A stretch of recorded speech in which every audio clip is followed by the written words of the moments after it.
Hi అండి, get ready with me and joy for church on new year. Skin మాయిశ్చర్గా ఉంచుకోవడానికి నేను Joy moisturizer apply చేసుకున్నాము. Next ఇంక ఇద్దరు మా న్యూ ఇయర్ అవుట్ఫిట్స్ వేసేసుకున్నాము. చూడండి, హీ సో ఎక్సైటెడ్. ఇంకా నేను నా సింపుల్గా జ్యువెలరీతో నేను పేరప్ చేసేసుకున్నానండి. మినిమల్ జ్యువెలరీతో simple black beads, earrings, watch and బ్యాంగిల్తో సింపుల్గా పేరప్ చేసి నెక్స్ట్ డ్రెస్కి సెట్ అయ్యేటట్టు హెయిర్ స్టైల్ కూడా వేసేసుకున్నాను సింపుల్గా.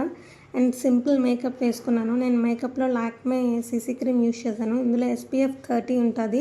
So even skin tone and flawless skin tone ఇచ్చిద్దండి. ఆఫ్టర్ దట్ ఇంకా kajal, eyebrow pencil, liner, mascara ఇవన్నీ అప్లై చేసేసానండి. అండ్ లిప్స్టిక్ కూడా అప్లై చేశాను. లిప్స్టిక్ని బ్లష్ కింద యూస్ చేశాను. సో బాగుంటుంది పింక్ షేడ్తోని. ఫైనల్లీ ప్రైమర్తో సెట్ చేసేసుకున్నాను. ఇదేనండి నా ఫైనల్ లుక్. కూడా హెయిర్ కోమ్ చేసేసాను. ఇదే మా ఫైనల్ లుక్ అండి. మా వీడియో మీకు నచ్చినట్లయితే లైక్ చేయండి, మా ఛానల్కి సబ్స్క్రైబ్ చేసుకోండి.